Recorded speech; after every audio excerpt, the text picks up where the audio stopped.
Maligayang pagbabalik sa gabay at kapalaran horoscope para sa iyong pang-araw-araw na horoscope ngayong 5 ng Agosto, 2024. Ngayong araw, ang horoscope natin ay tungkol sa komunikasyon at over-criticism na dulot ng Mercury retrograde na gumagalaw mula sa sektor ng Virgo papuntang sektor ng Leo. Ito ay magdudulot ng self-criticism at maaaring mga hamon sa komunikasyon. Mahalaga na labanan ang mga negatibong pag-iisip sa pamamagitan ng positibong affirmations at maglaan ng oras para alagaan ang inyong relasyon sa inyong sarili at sa mga nakapaligid sa inyo. Ngayong araw din ay nagdadala ng heightened self-expression, emotional sensitivity, at practical love. Ang araw at buwan sa sektor ng Leo ay magpapataas ng inyong kumpiyansa, karisma, at kakayahang magpahayag ng inyong sarili. Ang planetang Mercury retrograde mula sa sektor ng Virgo papuntang sektor ng Leo ay maghihikayat ng self-reflection at refinement ng mga nakaraang proyekto. Ang planetang Venus sa sektor ng Virgo, kasama ang Mars at Jupiter sa sektor ng Gemini, ay magpapalalim ng inyong atensyon sa detalye sa mga relasyon at magpapalakas ng inyong curiosity at social interactions. Mag-ingat sa ego sensitivity, over-criticism, at emotional stress. Balansehin ang inyong tapang sa maingat na pagpaplano at manatiling grounded sa realidad upang masulit ang enerhiya ng araw. Tingnan natin ang horoscope para sa bawat zodiac sign at alamin kung ano ang inihanda ng mga planeta at bituin para sa iyo. Aries, ngayong araw ay magiging malikhain at lubos ng enerhiya ka sa trabaho. Maaaring may isang proyekto na matagal mo nang naisimulan na magbibigay ng oportunidad para ipakita ang iyong kakayahan. Para sa mga single, ang iyong tiwala sa sarili at karisma ay mag-aakit ng isang tao na magbibigay ng bagong kilig sa iyong buhay. Para sa mga nasa relasyon, ang iyong pagiging matapat at masayahin ay magpapalalim ng inyong samahan. Sa pamilya, isang aktibidad na magdudulot ng saya at pagkakaisa ang maaaring mangyari. Kung may anak ka, hikayatin silang magpakita ng kanilang talento sa harap ng pamilya. Sa usaping pinansyal, isang magandang balita tungkol sa bonus o dagdag na kita ang maaaring dumating. Iwasan lamang ang mga hindi pinag-iisip ang mga desisyon. Ang iyong lucky color ay red, na magdadala ng lakas at passion sa iyong araw. Taurus, ngayong araw ay hinihikayat ka ng mga bituin na maging practical at grounded sa iyong mga desisyon sa trabaho. Isang sitwasyon ang maaaring mangailangan ng iyong pasyensya at pagiging maingat. Para sa mga single, ang iyong pagiging reliable at grounded ay mag-aakit ng isang tao na magbibigay ng stability sa iyong buhay. Para sa mga nasa relasyon, ang iyong dedikasyon at katapatan ay magpapalalim ng inyong samahan. Sa pamilya, ang iyong pagiging responsable ay magdadala ng kasiyahan at pagkakaisa. Kung may anak ka, hikayatin silang maging responsable sa kanilang mga gawain at magsumikap sa kanilang pag-aaral. Sa usaping pinansyal, isang magandang oportunidad para sa pag-i-invest ang maaaring dumating. Iwasan lamang ang pagiging sobrang strict at matutong mag-relax paminsan-minsan. Ang iyong lucky color ay green, na nagdadala ng harmony at abundance. Gemini, ngayong araw ay ang iyong pagiging adventurous at open-minded ay magdadala ng positibong resulta sa trabaho. Isang sitwasyon ang maaaring magbigay ng pagkakataon sa iyong magpakita ng iyong mga inobatibong ideya.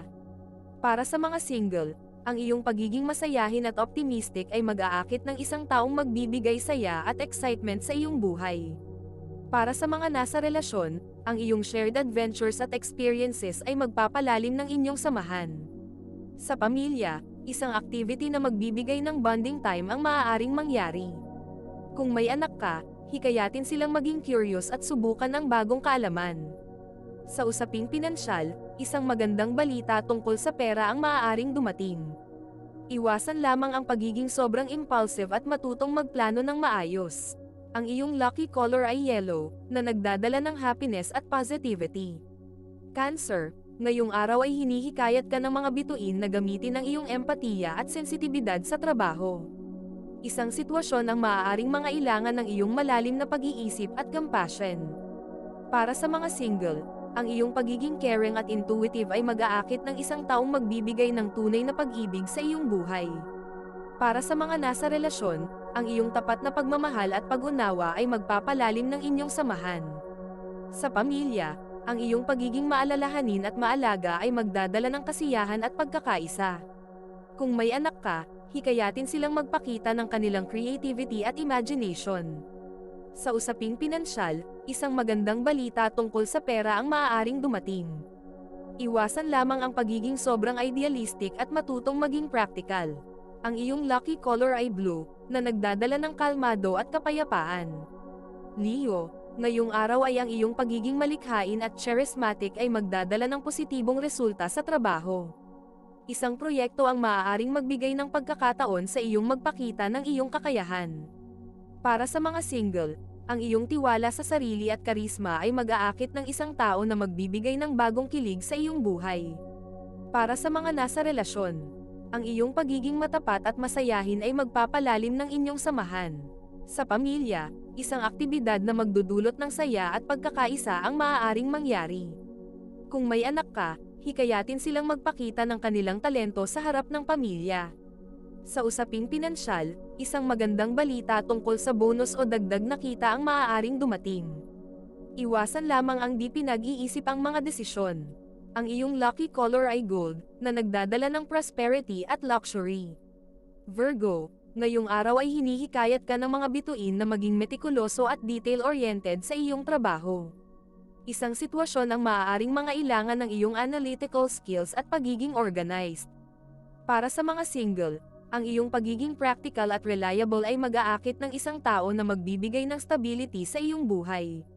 Para sa mga nasa relasyon, ang iyong dedication at loyalty ay magpapalalim ng inyong samahan. Sa pamilya, ang iyong pagiging responsable ay magdadala ng kasiyahan at pagkakaisa. Kung may anak ka, hikayatin silang maging responsable sa kanilang mga gawain at magsumikap sa kanilang pag-aaral. Sa usaping pinansyal, isang magandang oportunidad para sa pag-i-invest ang maaaring dumating. Iwasan lamang ang pagiging sobrang critical at matutong mag-relax paminsan-minsan. Ang iyong lucky color ay white, na nagdadala ng purity at clarity sa iyong araw.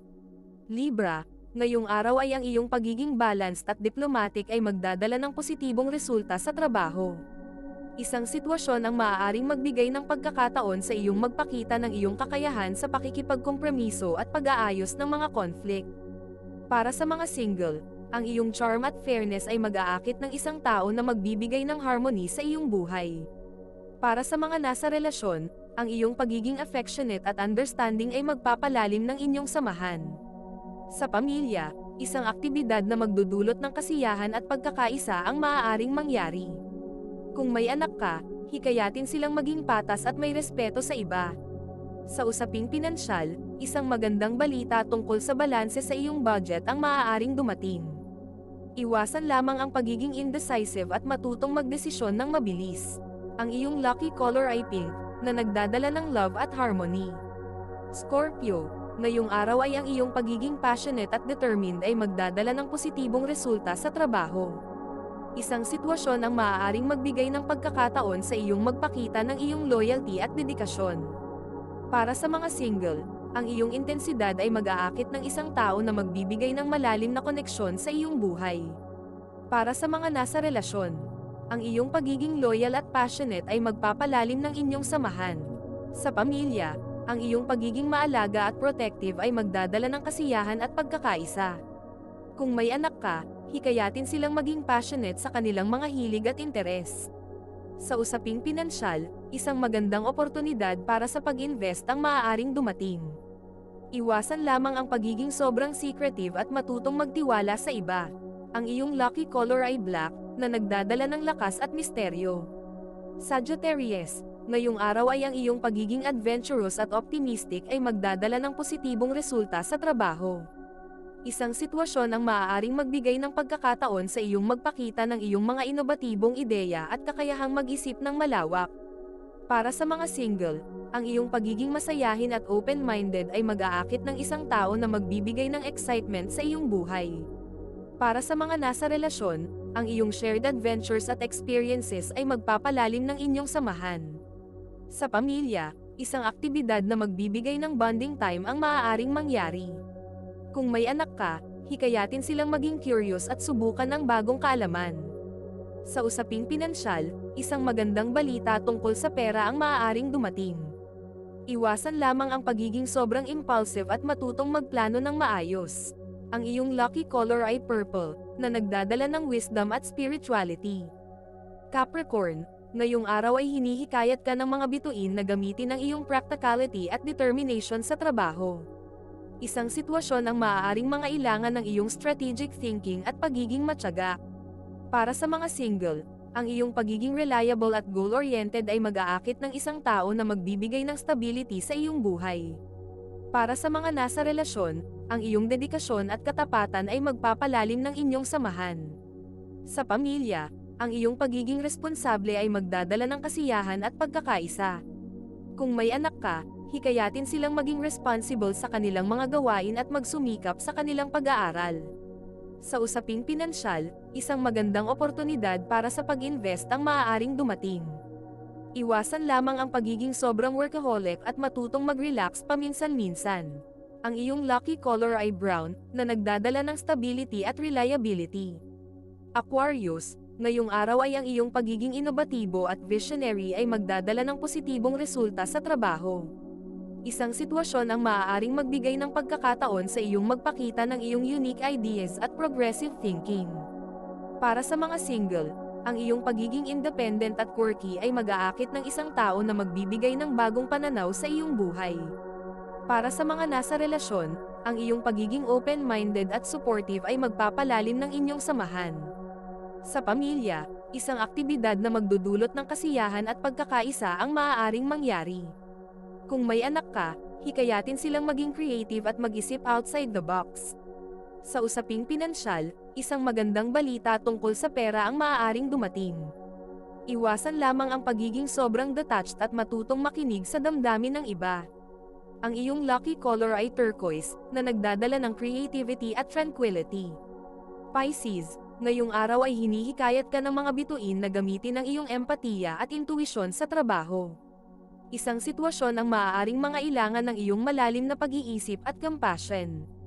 Para sa mga single, ang iyong pagiging caring at intuitive ay mag-aakit ng isang tao na magbibigay ng tunay na pag-ibig sa iyong buhay. Para sa mga nasa relasyon, ang iyong tapat na pagmamahal at pag-unawa ay magpapalalim ng inyong samahan. Sa pamilya, ang iyong pagiging maalalahanin at maalaga ay magdadala ng kasiyahan at pagkakaisa. Kung may anak ka, hikayatin silang magpakita ng kanilang pagkamalikhain at imahinasyon. Sa usaping pinansyal, isang magandang balita tungkol sa pera ang maaaring dumating. Iwasan lamang ang pagiging sobrang idealistic at matutong maging praktikal. Ang iyong lucky color ay silver, na nagdadala ng kalmado at kapayapaan. Ito ay isang gabay lamang at nasa inyo kung paano ninyo tatanggapin ang horoscope para sa araw na ito. Kung nagustuhan ninyo ang iyong horoscope, paki-thumbs up at mag-subscribe sa aming channel at pindutin ang notification bell para maging updated sa aming mga pang-araw-araw na horoscope. Salamat sa panonood at hanggang sa susunod, naway palagi kayong gabayan ng mga bituin at naway mapuno ang inyong mga puso ng hiwaga.